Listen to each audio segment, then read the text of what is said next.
Hello grade 9 students. Today we're going to discuss a new lesson in Mathematics 9, Theorems on the different kinds of parallelogram. So the MELP proves theorems on the different kinds of parallelogram, which are the rectangle, rhombus, and square. And for the learning objectives, we have recall the properties of equality and parallelograms. Recall the different triangle congruence postulates. Illustrate the theorems on the different kinds of parallelogram.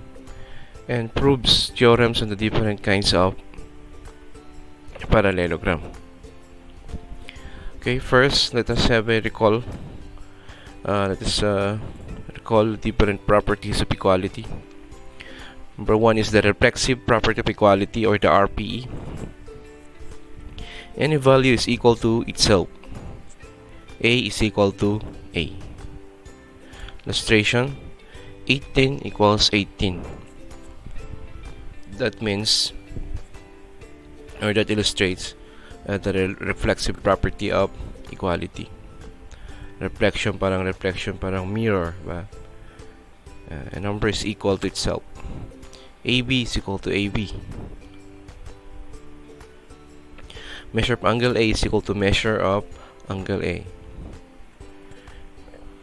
Now we proceed to symmetric property of equality. If A is equal to B, then B is equal to A.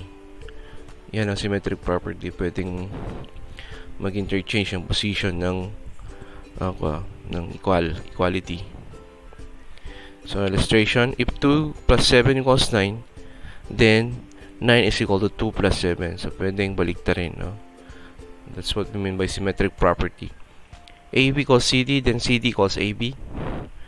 Measure of angle A equals measure of angle B, then measure of angle B is equal to measure of angle A. Number 3, we also have transitive property of equality, or TPE. Example: if A equals B and B equals C, then A is equal to C. Yes. Why? Because both A and C are equal to B. Yes, A and C are both equal to B. So by transitive property of equality, A is equal to C. Example: 4 plus 5 equals 9. 9 equals 3 plus 6. Then 4 plus 5 is equal to 3 plus 6. Yan.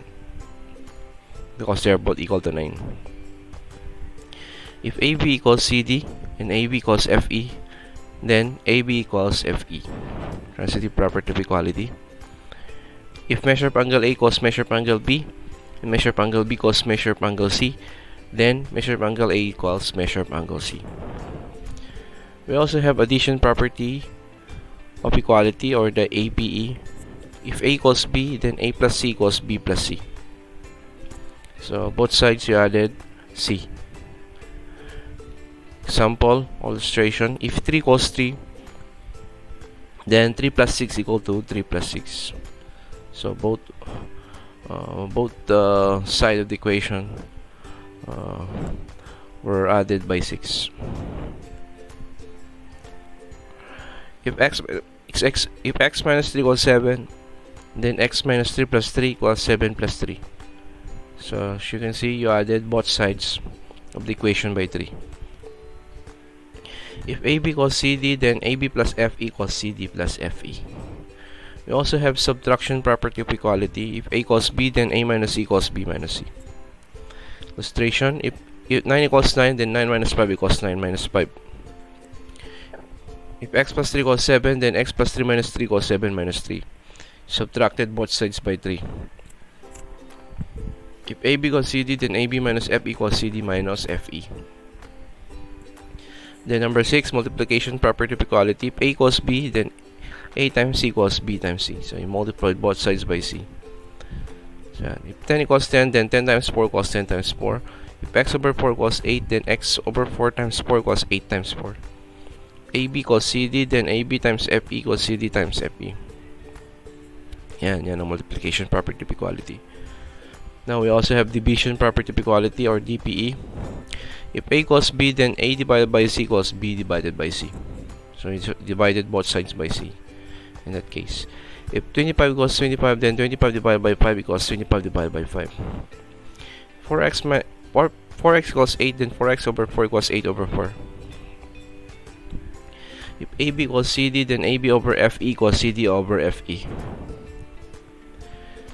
Next, number 8, substitution property of equality. If A equals B, then C can be substituted for C in any equation or expression. If x equals 2 and x plus 5 equals 7, excuse me, therefore 2 plus 5 equals 7. Yan, you substituted x by 2. If x equals 10 and 2x minus 4 equals 16, therefore 2 times 10 minus 4 equals 16. In that case, you substituted x by 10. Okay, so those are the different properties of equality. We also have here the properties of parallelogram. Opposite sides are parallel. Opposite sides are congruent. Opposite angles are congruent. Consecutive angles are supplementary. Diagonals bisect each other. And diagonal separates a parallelogram into two congruent triangles. So these are the properties, 6 properties of parallelogram. We also have here the special type of parallelograms. Special types of parallelogram, which are the rectangle, square, and rhombus. So what is a rectangle? It's a parallelogram if and only if. Parallelogram is a rectangle if and only if it has a right angle. Actually, 4 right angles yun eh. Yung parallelogram, yung rectangle. Rectangle is a parallelogram that consists of 4 right angles. Properties, all the properties of parallelogram. In addition, number 2, all interior angles are congruent. Yes, because all 4 angles are 90 degrees, I should say. Diagonals are congruent in rectangle. Yeah. Another special type of parallelogram, rhombus. Rhombus is a parallelogram. Okay, a parallelogram is a rhombus if and only if it has a pair of consecutive congruent sides. Yes, parallelogram siya. At the same time, all sides are congruent. So what are the properties of a rhombus? All the properties of parallelogram. In addition to that, all sides are congruent. Diagonals are perpendicular. Diagonals bisect the opposite angles. Yan. So those are the properties of a rhombus. So yung diagonals daw niya mag-intersect siya at 90 degrees because they're perpendicular. And yung diagonals, it bisect the opposite angles. We have also here square, another special type of parallelograms. A rectangle is a square if and only if it has a pair of consecutive congruent sides. Okay. So yung square parang siyang rhombus, kaya lang all the angles are 90 degrees and all the sides are equal. Yeah. So it is a rectangle in which all the sides are equal, yung square. What are the properties of a square? All properties of parallelogram. In addition to that, all interior angles are congruent because all angles here are 90 degrees. Diagonals are congruent also. All sides are congruent. Diagonals are perpendicular and diagonals bisect the opposite angles. Now, since a square can be classified as a rhombus and as a rectangle, it has all the properties of both figures, as well as all the properties of any parallelograms. Ayan. Now, let's proceed to the triangle congruence postulates. Okay, what are these? Let's start with the Sss Congruence Postulate, wherein S stands for side. So if 3 sides of a triangle are congruent with 3 sides of another triangle, then the triangles are congruent. So in the figure, the corresponding sides are congruent. So here, in triangle PMN and triangle SQR, PM is congruent to SQ, MN is congruent to QR, PN is congruent to SR. So 3 consecutive, 3 corresponding sides are congruent. So so these 2 triangles are congruent by Sss Congruence Postulate. We also have here Sas Congruence Postulate. If 2 sides and an included angle of a triangle are congruent with 2 sides and an included angle of another triangle, then the triangles are congruent. So in triangle ABC, A prime, B prime, C prime, triangle A prime, B prime, C prime. So you can see the corresponding sides are equal, AC and BC, BC prime. Okay, and at the same time, the included angle, which is angle C and angle C prime, are congruent. So these two triangles are congruent by Sas Congruence Postulate. Right? Sas, side, angle, side. So yung angle dito na in between, yun yung included angle. We also have here Sas Congruence Postulate. S stands for side, A stands for angle. Two angles and a non-included side of a triangle are congruent with two angles and a non-included side of another triangle, then the triangles are congruent. So in the previous example, yung angle included. Dito sa Saa, yung angle not yung side naman ang non-included side. Yes, because two angles here are congruent. So in triangle KLM, we have also here triangle STU. Right. KL is congruent to ST. They are corresponding sides. Also, angle S is congruent to its corresponding angle, angle M. Angle K is congruent to its corresponding angle, angle U. So in that case, two angles are congruent plus the non-included side. So these two triangles are congruent by Sas Congruence Postulate. We also have here Sas Congruence Postulate, or angle side angle congruence postulate. If two angles and an included side of a triangle are congruent with two angles and an included side of another triangle, then the triangles are congruent. So bale yung side dito included side, so parang in between siya. So angle A in triangle ABC and triangle DAF, they are both congruent if angle A is congruent to angle D, angle C is congruent to angle F, plus the included side AC is congruent to DF. So these two triangles are congruent by Sas Congruence Postulate. We also have here the theorems on special parallelograms, the rectangle, rhombus, and square. Theorem 1. If a parallelogram has a right angle, then it has four right angles, and the parallelogram is a rectangle. Yes, of course, that's the definition of rectangle. It has four right angles. Given a rectangle ABCD such that angle A is 90 degrees, prove that angle A is equal to angle B is equal to angle C is equal to angle D. They are all equal to 90 degrees. So this is the proof, two-way proof, statements, and reason. So ABC, number 1, ABCD is a rectangle given. ABCD is a parallelogram. Every rectangle is a parallelogram. Rectangle is a type of parallelogram. Now in the figure, AD is parallel to BC. Opposite sides are parallel in a rectangle, even in parallelogram.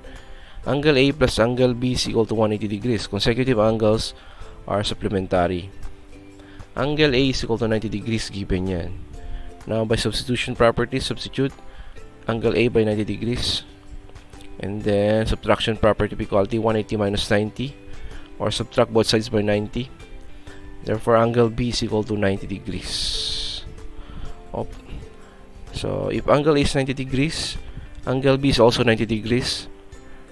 Now, what are the measure of angle D and angle C? Angle D is also 90 degrees. Angle C is also 90 degrees. Opposite angles are congruent in a parallelogram, more so with the rectangle.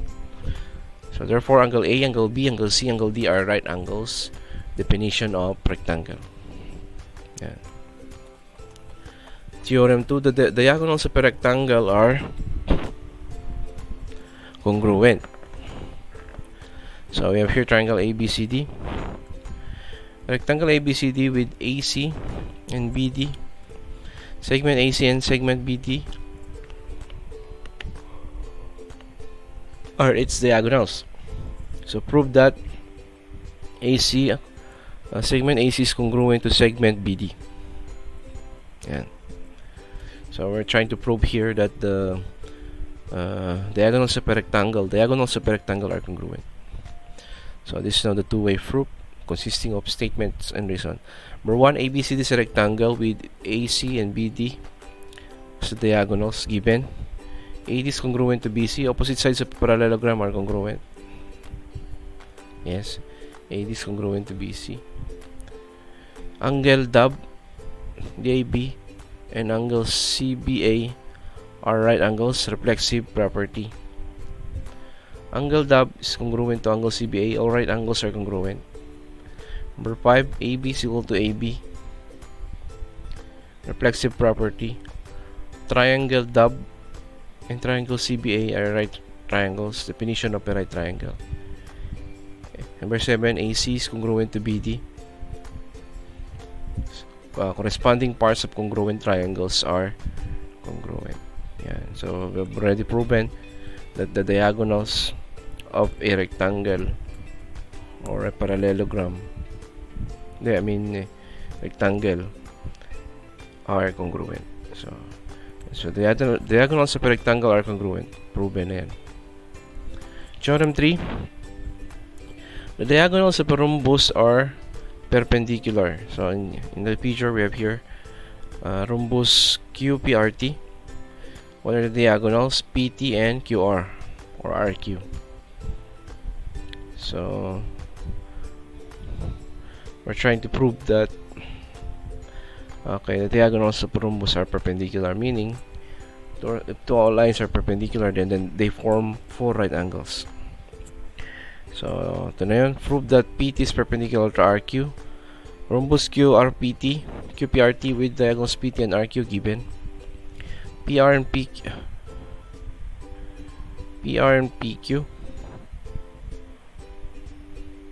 PR is congruent to PQ. Okay, reflexive property. And then PT is congruent to RQ, bisect each other. The diagonals of parallelogram bisect each other. RO is congruent to QO, definition of bisecting lines. Number 6, triangle POR is congruent to triangle POQ. Excuse me. SSS congruence. Angle 3 is congruent to angle 4. Corresponding parts of congruent triangles are congruent. Therefore, PT is perpendicular to RQ. So if the angles in the linear pair are congruent, then the lines containing their sides are perpendicular. So we've proven the diagonals of a rhombus are perpendicular. Yes. We have also here another theorem. Each diagonal of a rhombus bisects opposite angles. Right. So example, angle A is 80 degrees.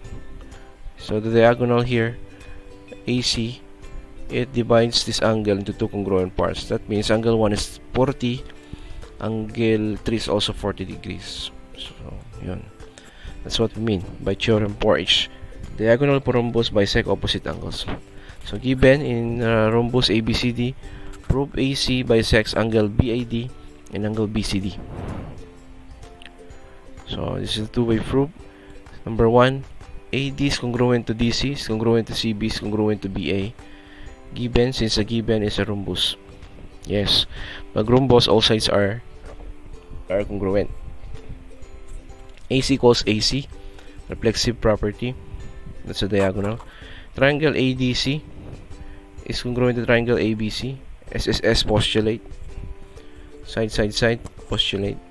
Angle 1 is congruent to angle 2, and angle 3 is congruent to angle 4. Congruent parts of congruent triangles are congruent. Therefore, number 5,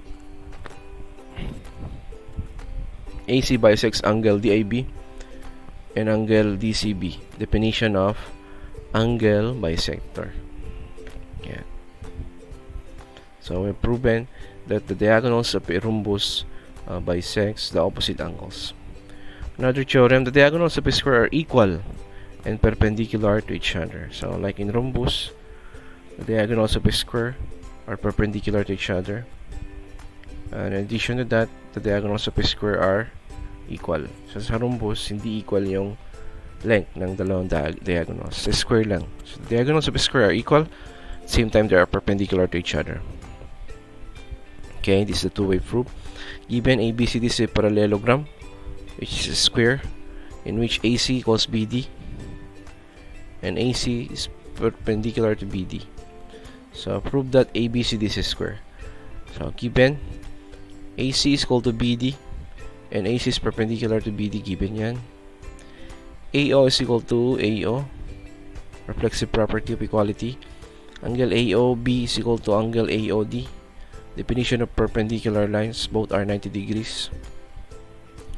OB is equal to OD. The diagonals bisect each other. Triangle AOB is equal to triangle AOD. Sas postulate, side angle side postulate. That's correct. AB is equal to AD. Congruent parts of congruent triangles are congruent. So yun. So we've proven that diagonals of square are equal and perpendicular to each other. So we proceed now to exercises. Tell whether the statement is true or false. True or false yan to. Number 1, a rectangle has one right angle. True or false? Sure answer is false. It has 4 right angles. Diagonals of a rhombus are congruent. False din. Sa square, pag square yan, equal yung diagonals. Pero sa rhombus, the diagonals are not equal. Mas malaki yung isa. A square is a rectangle. Number 3. False pa rin. Yes, false. The opposite angles of a rhombus are congruent. True, yan, true. Yes, parang sa parallelogram din. Opposite angles are congruent. A rhombus is a square. False. Okay. Next, directions. Give the measures of the following numbered angles and segments. Given rectangle care, measure of angle 1, 70 degrees, and AE is 30 units. Number 1, find the measure of angle 2. 50 degrees, yes. Kasi pag angle 170, 70 rin yan. Ito yung angle 3, 140 na yan. Okay.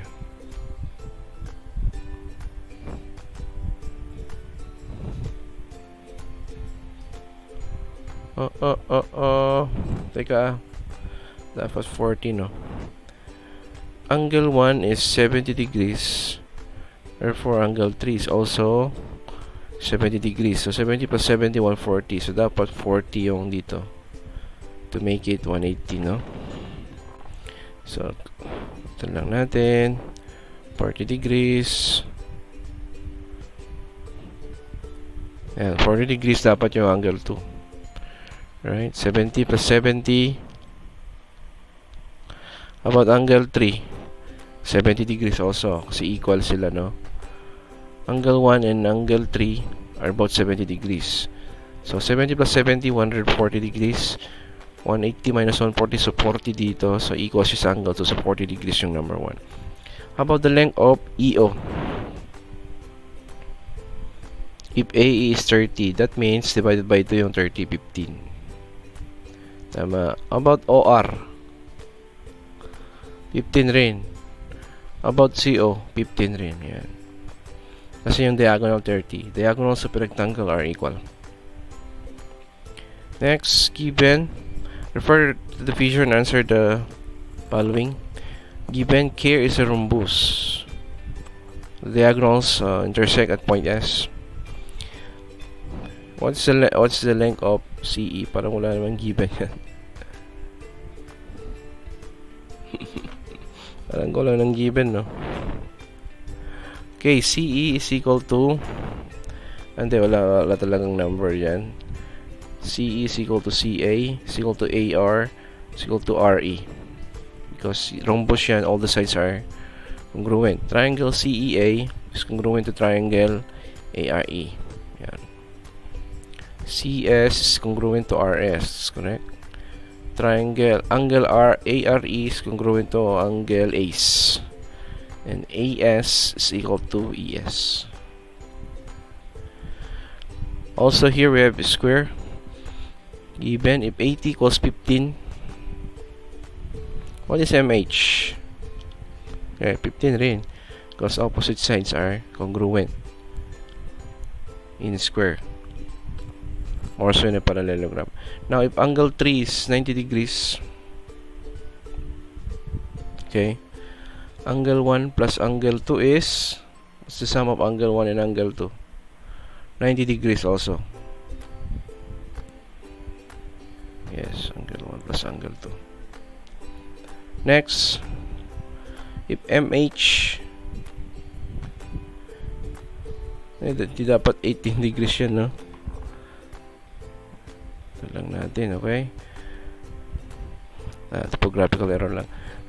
So, number 3, if MH equals 18 units, not degrees, okay? MH is a side, not an angle. What is the perimeter of a square? Okay, since all sides are equal in a square, 18 times 4 lang yan. So, number 3. 18 times 4 is 72. 72 units. It's the perimeter of a square. Number 4, if angle 4 is 45 degrees, what is the measure of angle 1? I think it's the same, 45 degrees also. Now, if AO is 5, what's the length of AH? Okay, 5 plus 5 equals 10. Yan. Thank you very much for listening. Okay, see you in the next lesson.